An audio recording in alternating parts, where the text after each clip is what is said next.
안녕하세요. 컴퓨터를 켜볼 여유가 없을 정도로 바쁘고 힘들게 지내오던 최근 한 달이었는데요.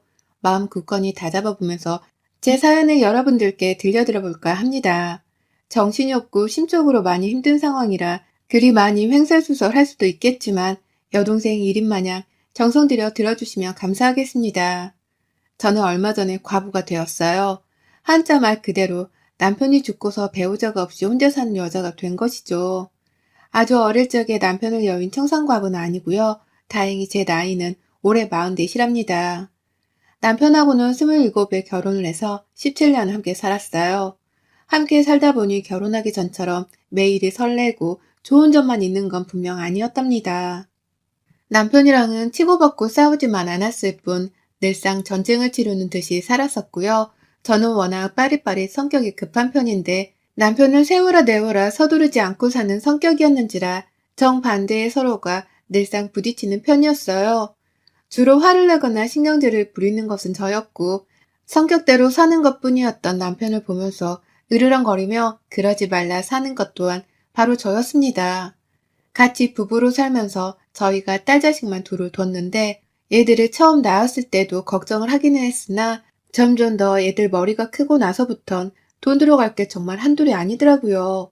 애들 친구들이랑 놀게 해주느라고 엄마들 사이에 껴서 사람도 사귀어야 했고 여기저기 남들이 키우는 것만큼 키워보겠다고 애한테 좋다는 곳들은 여행이든 현장학습이든 찾아가곤 했습니다. 그러려면 하나같이 다 돈이 필요했고요. 그 돈은 늘상 남편에게서 찾았었네요. 저 또한 막내가 7살이 될 때까지는 남편이랑 함께 맞벌이로 살면서 돈을 벌어왔는지라 회사 다니는 것이 얼마나 힘들고 또 스트레스가 쌓이는지를 잘 알고 있었거든요.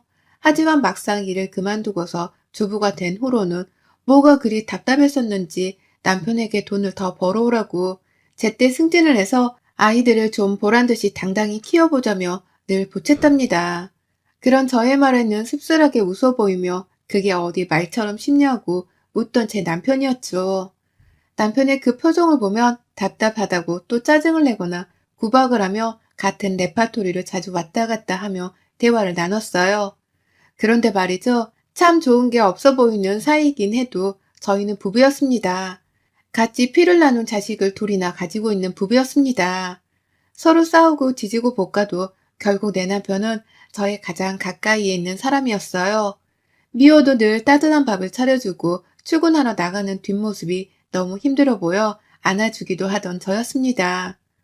남편한테 부담이 될까 싶어서 저한테는 돈 한 푼을 쓰지도 않은 채 아껴 쓰기도 했고 이 글 한 편에 다 담을 수는 없지만 저희 부부는 서로를 많이 의지하면서 살았어요. 남편도 그렇고 저도 그렇고 서로가 없는 세상은 상상을 해보지 못하고 살았습니다. 죽기 살기로 싸운 후에도 잠들기 전에는 같은 침대 위에서 늘 미안하다 고맙다 하면서 꼭 안아주던 우리였는데 남편이 갑자기 죽어버렸어요. 원인은 교통사고였고요. 마지막 인사도 건네지 못했습니다. 그건 저희 딸들도 마찬가지였고요. 한순간에 멀쩡한 가정이 산산조각이 나버렸고 저는 할 수 있는 것이 아무것도 없었어요. 내 남편이 죽었다는 사실이 믿기지 않아서 거의 며칠을 멍만 때리고 있었던 것 같습니다. 그 바람에 친정 식구들이 저를 도와 제 딸들을 대신 돌봐주고 식사도 챙겨주며 정말 난리도 아니었죠. 저희 언니가 아예 애들을 데리고 자기 집에 가서 며칠 동안 재우며 학교에 보내기도 했었습니다. 저는 친정엄마가 정신 차리고 빨리 애들 생각을 하라며 다그치는 바람에 겨우 일주일 정도가 지나고 나서야 온전히 아이들의 엄마로 돌아온 것 같아요. 남편 사고 보상금에 보험금, 그리고 사망 후 퇴직금까지 들어온 돈은 꽤 되었지만 아이들 시집까지 보내는 데에 쓸 돈을 생각하면 턱없이 부족했습니다.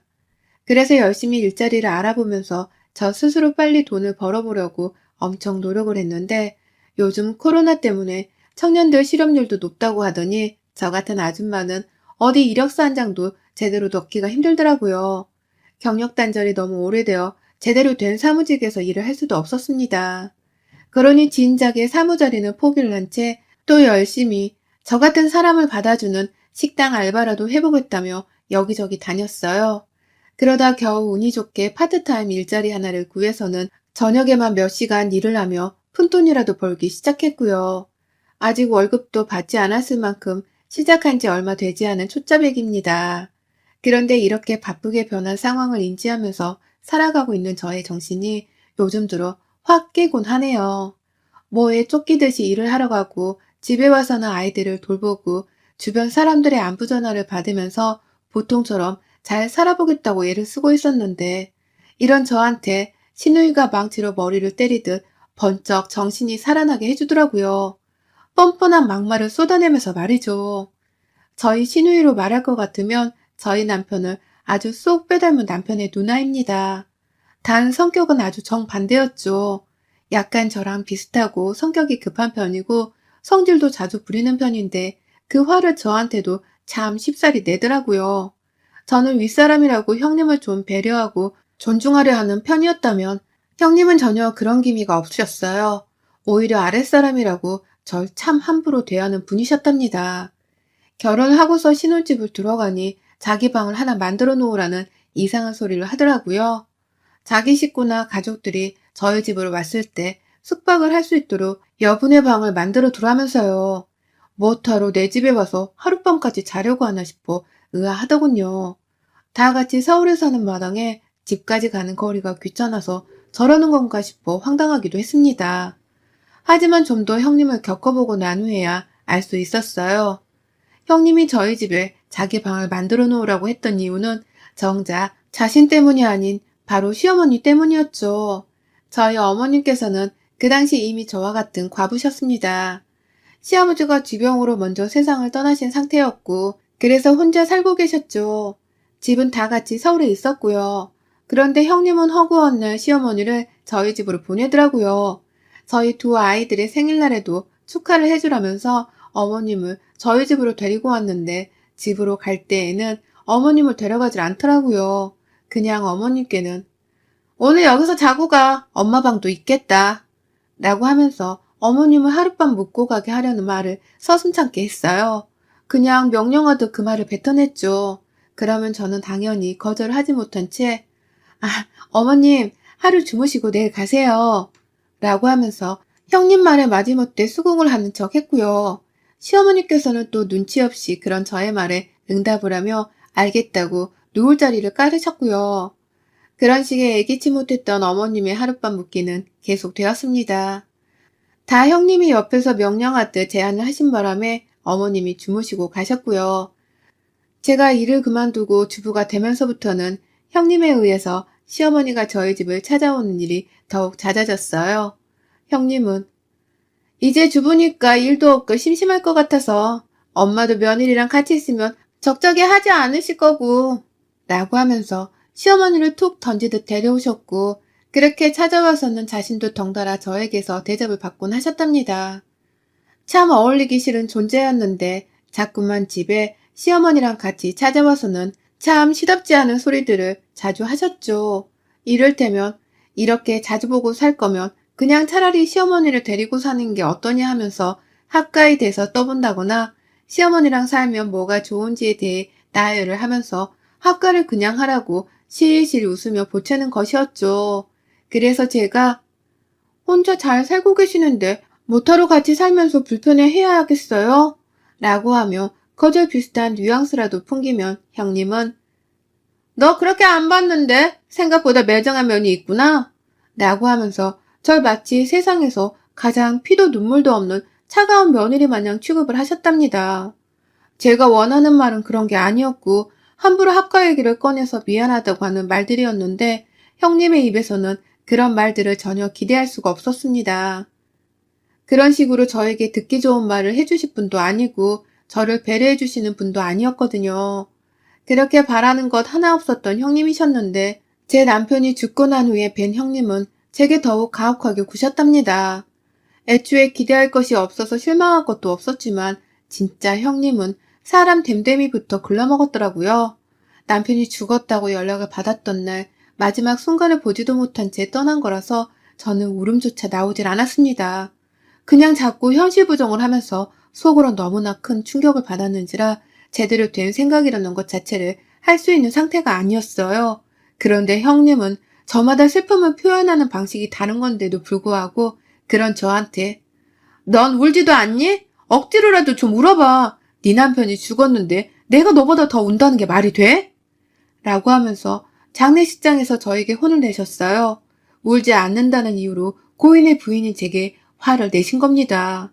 그 바람에 우리 큰딸은 그간에도 늘상 저를 괴롭히더니만 아빠 죽은 날에도 우리 엄마를 괴롭히려 하냐면서 엉엉 울며 지 고모한테 나가라 소리를 지르고 장례식장은 제 딸과 신우이의 이 어처구니 없는 말싸움 때문에 오만 조문객들의 눈초리를 받았고요.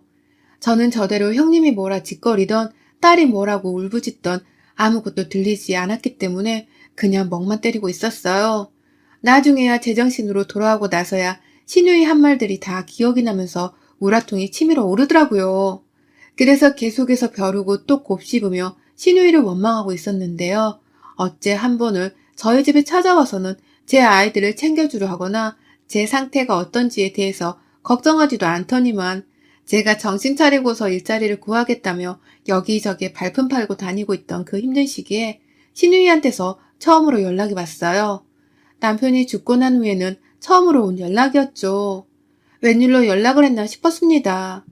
저 힘들 때 도움 한 번 안 주려고 하던 매정한 여자였는데 남편까지 죽은 마당에 나랑 뭐 볼 일이 있어서 연락을 한 건가 싶었어요. 설마 내 남편 죽고 나서 받은 사망보험금 뭐 그런 걸 달라고 하는 막장극을 펼치려고 하는 건 아닐까 싶어서 마음 단단히 먹고 전화를 받았는데 형님이 여보세요? 라고 하는 제 목소리 그 한마디를 듣자마자 그러더라고요. 목소리 들어보니 엄청 살만한가 보네. 우리 지금 니네 집 가니까 기다리고 있어. 라고 말입니다. 그러더니만 진짜로 집에 왔어요. 시어머니를 데리고서 말입니다. 못 올 것은 아니지만 너무 당당히 들어와서는 과부된 제 손에 밥을 얻어먹겠다고 밥을 차려달라 하는 신우이와 시어머니는 너무 역겨웠어요. 그것도 모자라 신우이는 또다시 시어머니를 저희 집에 두고 가려 하면서 그러시더라고요. 엄마, 오랜만에 여기서 자고 가. 엄마 집이나 다름없는데 뭐. 라고 말이죠. 그러니 시어머니는 그래, 니만 슬프냐? 나도 내 아들 잃고서 지금 사는 게 아니다. 우리라도 같이 지내면서 이 슬픔을 이겨내야지. 라고 하시면서 조용히 방으로 들어가셨어요. 어머님도 아들 잃고서 정말 많이 힘들어 하셨는데, 그럼에도 제 집에서 저의 허락은 제대로 받을 생각도 하지 않으신 채 아주 당당히 구셨죠. 이게 절대로 올바르게 돌아가고 있는 게 아니었음에도 불구하고 신우이는 너무나 당연하게 시어머니를 제게 맡기려고 했습니다. 너무 당연하게 제 집을 찾아오려 했고 또 너무 당연하게 시어머니를 묻게 하면서 편히 지내게 만들려고 했죠. 저로서는 참 환장하지 않을 수가 없는 노릇이었습니다. 그분들이 제게는 남편으로 인해 엮인 가족임은 분명했지만 남편을 잃은 마당에까지 굳이 가까이 하며 살갑게 지내고 싶은 사람들은 아니었으니까요. 자꾸 보면 남편이 생각나 저로서는 힘들게 마찬가지였고 또 돈 벌어보겠다고 식당 알바까지 하러 나가는 마당에 시어머니랑 형님이 무턱대고 찾아와 잠까지 자려 하면 신경 써야 하는 것이 너무 많았습니다. 제 큰딸도 장례식장에서 지 고모랑 싸우고 난 후에는 더 이상 고모를 안 보고 싶어 하는 와중이었는데 너무 뻔뻔하게 찾아와 제 딸내미 얼굴도 본체만체 하면서 불편함을 야기하는 형님이 너무 싫었어요. 정말 말 그대로 불청객과 다름이 없는 두 사람이었습니다. 자기들도 가족을 잃어 슬픈 건 충분히 이해를 하지만 뭔가 단단히 이상했어요. 절 기분 나쁘게 만드는 상황들이 자꾸만 생겨났으니 말입니다. 그러다가 그저께 제가 알바 끝나고 한밤중에 집을 가려고 하니 핸드폰에 문자가 엄청 와 있는 거예요. 엄마가 나이 드셔서 그런지 요새 좀 기력이 허해 보이시네. 뭐 닭게탕 같은 거라도 하나 좀 진하게 끓여드려. 내일 오전에 데리고 집에 갈 테니까 그런 줄 알고. 라고 말입니다. 그 문자를 보는데 일 끝나고 피곤한 몸을 이끌고 집에 가고 있는 제 처지가 너무 딱하게 느껴지더라고요. 이 젊은 나이에 남편 잃은 과부가 된 것도 모자라서 이젠 하다하다 남편이 죽고 나서도 시어머니 대접을 해드리면서 신우이한테서 이런 소리나 듣고 있어야 하나 싶어 말입니다. 남편 죽었다고 내 새끼들한테 따뜻한 포옹 한 번을 해준 적 있나? 10,000원짜리 한 장 쥐어주면서 보탬이 되어주기를 했나? 아무것도 해준 것도 없고 챙겨준 것도 없으면서 받기만 하려는 형님과 시어머니가 참 야속하기만 했죠. 제게는 너무나 당연한 생각이었습니다. 저는 힘이 쫙 풀리면서 결국 신우이의 문자에는 대답을 하지 않았어요. 그냥 읽기만 하고 답을 안 했는데 다음날 오전 10시가 되자마자 신우이는 참 부지런하게도 시어머니를 데리고 집에 왔습니다. 그런데 이번엔 뭔가 좀 달랐어요. 집안에 들어오는데 그 뒤로 짐가방을 둘이서 하나씩 들고 들어오더니 신우이는 다시 집을 나가서는 더 큰 캐리어 가방 하나를 또 들고 오더라고요. 그러더니만 글쎄, 아, 짐이 좀 많지? 아니, 그냥 서로 왔다 갔다 하면서 견우와 직녀만은 보고 있지 말고 같이 살아 둘이서. 엄마도 일찍 과부되고 혼자 오래 살아봤으니 며느리 사정 잘할 거고. 너는 이제 막 남편 잃었으니 정신없을 텐데 우리 엄마라도 옆에 끼고서 남편 대하듯이 살아. 라고 하는 거예요. 갑자기 짐을 싸들고 들어와서는 한다는 말이 시어머니를 남편 대하듯이 살라고 말입니다. 남편 대하듯이 살다 보면 제가 제 남편을 잊을 수 있을 거라고 하면서 말이죠. 이게 어떻게 과부가 된 저를 위해서 내릴 수 있는 결정인 건지 도통 이해가 가질 않았어요. 근데 신유이는 표정이 굳어진 저를 보면서 기분이 언짢다며 말하더라고요. 남편한테 밥 해주고 빨래 해주고 했던 것들을 다 우리 엄마한테 하면서 살라고. 내 말 알아들어? 그렇게 살면 남편도 금방 잊혀질 거야. 너 어차피 사망보험금 받았을 텐데 설마 그 돈으로 너 혼자 네 새끼들 키우면서 쓸 건 아니었지? 우리 엄마는 그럼 무슨 죄야? 혼자 저렇게 며느리 밥도 못 얻어먹어 보면서 늙어 죽으라 하는 거야? 라고 말입니다. 그 말을 하면서 저를 무슨 개차반 비슷한 걸로 보도 째려보는데 화가 치밀어 오르더라고요. 바로 그 자리에서 그럴 일 없습니다. 짐 도로 가지고 나가셔야겠어요. 이 집에서 시어머니 모시고 살 계획 없었고 앞으로도 없습니다. 라고 대답을 하니 신우이에 이어서 시어머니까지 기겁을 하며 저를 째려보는데 시어머니는 급기야 내 아들 집에 내가 살겠다는데 왜? 라고 하면서 고함을 치시는 거예요. 옆에서 신우이는 같이 열을 올리면서 짐가방을 보란듯이 풀려고 했고요. 그제서야 저도 확 심장이 쪼그라들면서 이것들을 당장 내 집에서 내보내야겠다는 생각밖에 들질 않더라고요. 그러니 바로 두 여자들이 들고 온 짐가방부터 제 손에 챙겼습니다. 신우이는 짐을 풀려고 하는데 저는 짐을 끄집어 던져 내겠다고 아주 미친년 마냥 소리를 질러가면서 짐가방을 뺏어 들었고요. 가장 큰 캐리어 가방 하나는 제가 힘으로 밀어 내쳤다가 복도 밖에서 계단 아래로 미끄러져 떨어지는 바람에 우당탕탕 대면서 아래층으로 굴러 떨어졌어요. 연로하신 시어머니는 그 가방 속 소지품들이 다 아깝다면서 그걸 또 집어들겠다고 계단을 따라 내려가셨고요. 옆에서 신우이는 집에서 죽지고 있어야지 왜 나가?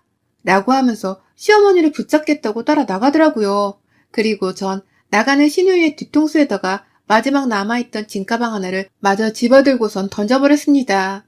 들고 온 가방에 뒤통수를 맞은 신우이는 비명을 지르며 저를 뒤돌아봤는데 저는 뭘 보냐며 그냥 그 자리에서 신우이의 얼굴을 손바닥으로 밀어버리며 집 밖으로 내보냈죠. 남편 죽고 나서 어머님 형님이라 부르며 가끔 인사드리는 것만으로도 나는 최선을 다하며 사는 거니까 더 건드리지 마세요. 가뜩이나 사는 게 힘들어 뒤질 것 같은데 나 또 건드렸다가는 그때 진짜 과부된 년한테 손찌검 제대로 당할 줄 알아. 다들. 라면서 내 집 앞에서 쫓아내겠다고 발악을 하니 시어머니는 밑에 층에서 짐 좀 올려줘. 라며 난리를 피우고 있고 신우이는 신우이대로 저한테 등 떠밀려 쫓겨난다고 죽는 소리를 해대며 정신을 못 차리고 있고 총체적인 난국과도 다름이 없었습니다. 남편을 잃은 후로 웬만한 사건 사고들은 다 일도 아니라 느껴질 줄 알았는데 시어머니랑 신우이 하는 짓거리를 보니 혼이 다 쏙 빠졌어요. 그러니 그냥 문 닫고 귀를 막아버렸고요.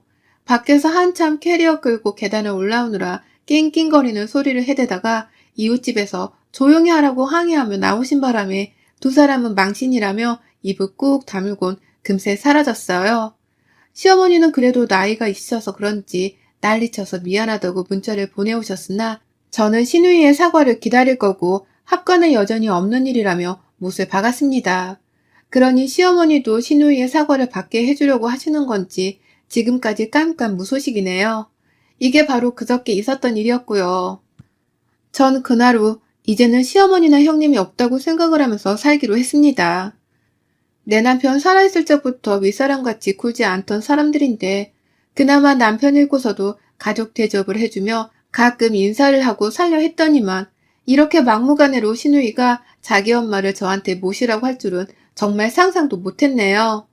내 남편 사망보험을 가지고서 시어머니를 모시게 되면 이래나 저래나 자신이 짊어져야 할 짐이 줄어드는 것이었으니 좋았겠죠. 그러니 저한테 그런 부탁을 뻔뻔하게 했었을 테고요. 하지만 어쩌나요? 전 절대로 시어머니를 바보처럼 꿈쩍 않고 모실 생각이 없는걸요. 나 하나 애들 키우며 사는 것도 힘들어 죽을라는데 어딜 감히 시어머니가 내 집구석에 들어와서는 누울 자리를 뻗으려 하는 건지. 가만히 손 놓고 내 손에 호강받으면서 사는 꼴을 절대로 두고만 보진 않을 겁니다. 그 덕에 심어모실 걱정 한번 하지를 않고서는 자기만 편하게 살려 한 시누이 꼴도 절대로 그냥 두고 보진 않을 거고요. 전 절대로 어머님이랑 합가 안 합니다. 시누이의 뻔뻔함 때문이라도 더더욱 두 사람을 호락호락 내 집에 들이지 않을 거라고요. 여러분의 생각은 댓글로 남겨주세요. 오늘도 시청해주셔서 정말 감사합니다.